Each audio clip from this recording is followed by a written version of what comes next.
Hello, this is Lee. I have many years experience in the risk management industry. I have worked in the industry leaders like PayPal, Chime, and Google for many years. And I served in the Merchant Risk Council Education Committee for years. And I am also a certified fraud examiner. So I have seen and deal with a lot of fraud and scam cases. And in this channel, I'm going to share all my experience with you so that we can know it and learn it. And trust me, sometimes you'll be surprised by how smart and hardworking and detail-oriented those fraudsters are. And if you enjoy the content, don't forget to subscribe and hit the like button. And leave the comments when I start to make no sense. Firstly, let's talk about the history.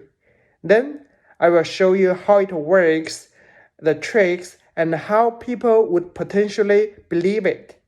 Then I'm going to show you some potential ways victims can try to use to get their hard-earned money back. Last but not least, I'm going to give it a scorecard. Alright, let's get started. Today, I'm going to show you how to lose your personal information within 2 minutes because of your undelivered package. The fake package delivery scam.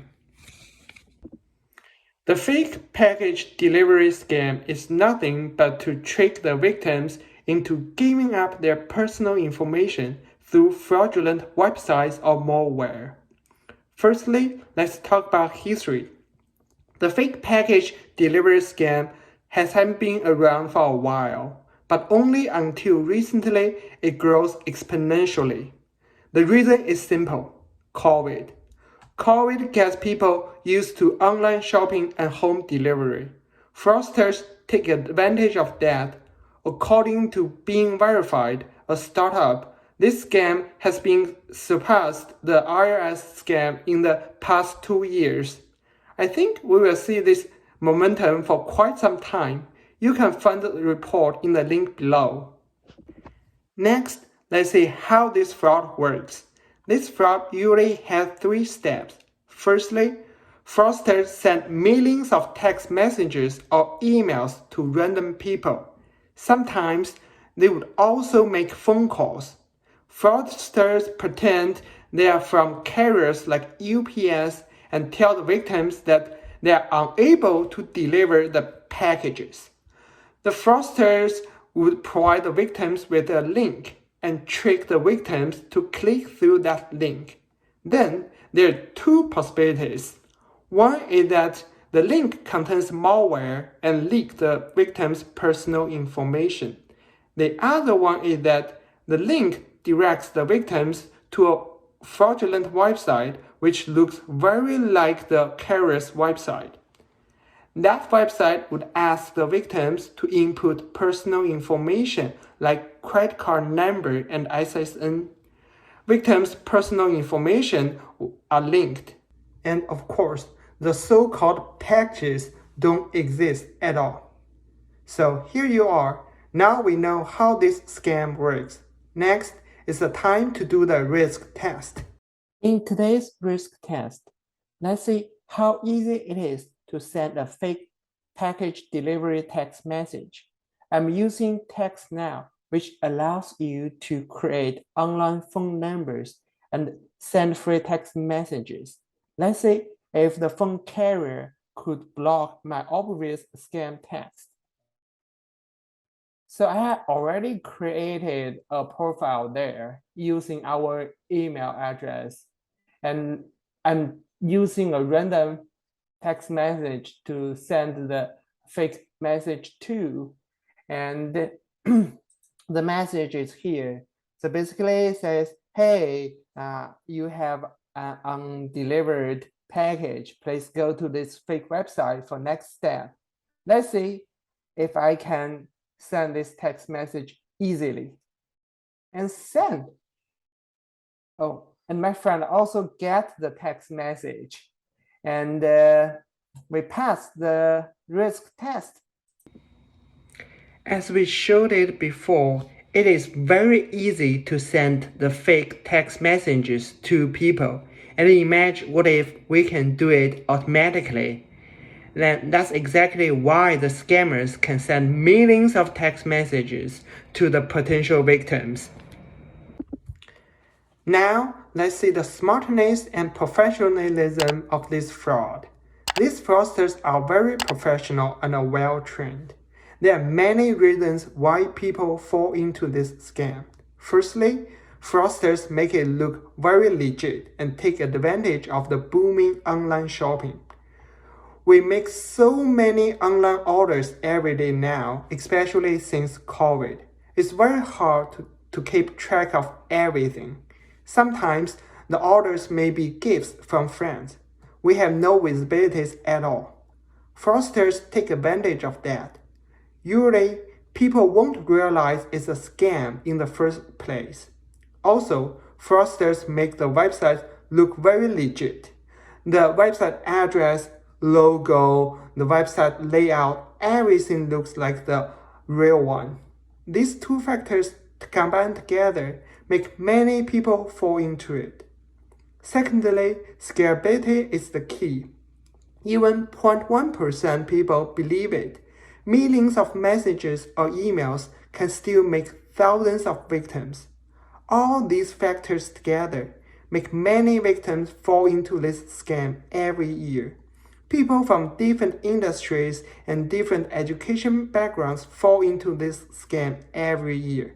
So it's very normal for people to fall into it, and that's exactly why we start this channel.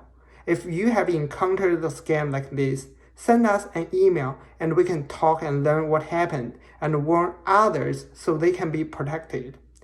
And of course, there are ways we can tell to avoid it. Let's see how we can stop it.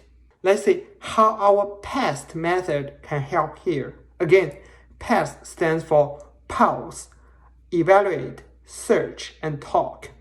Firstly, let's pause for a second. It's just a package.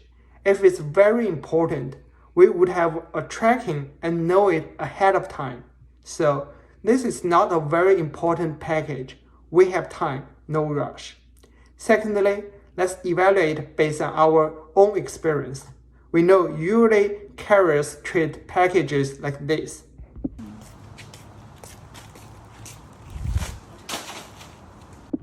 But this time it's like this. Hi, this is Jason from UPS.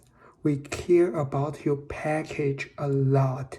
We want to make sure you have received your package. Thirdly, let's search on the internet.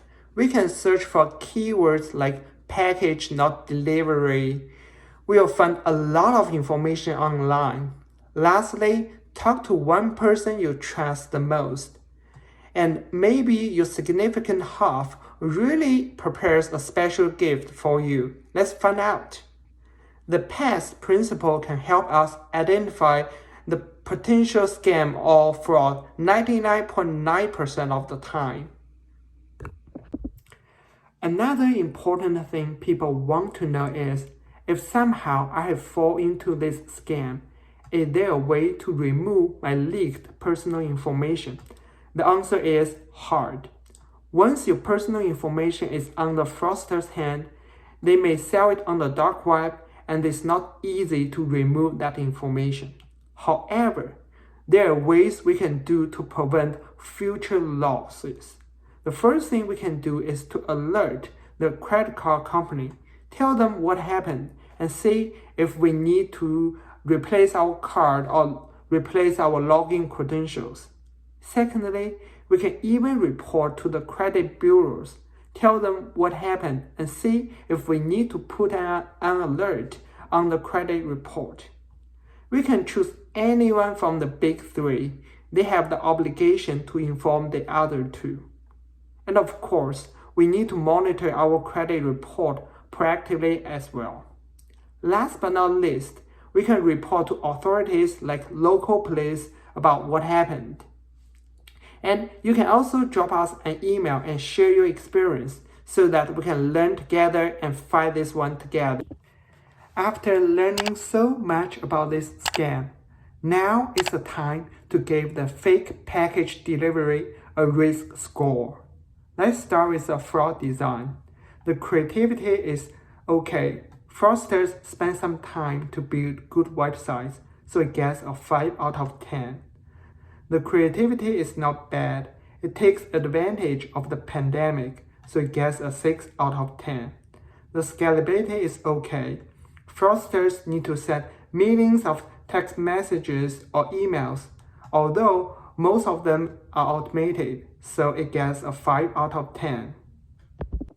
Next, for the impact section, fake package delivery grows quickly, but usually it doesn't cause immediate damage, and there are ways, as we explained it before, we can take to mitigate it, so it gets a 4 out of 10.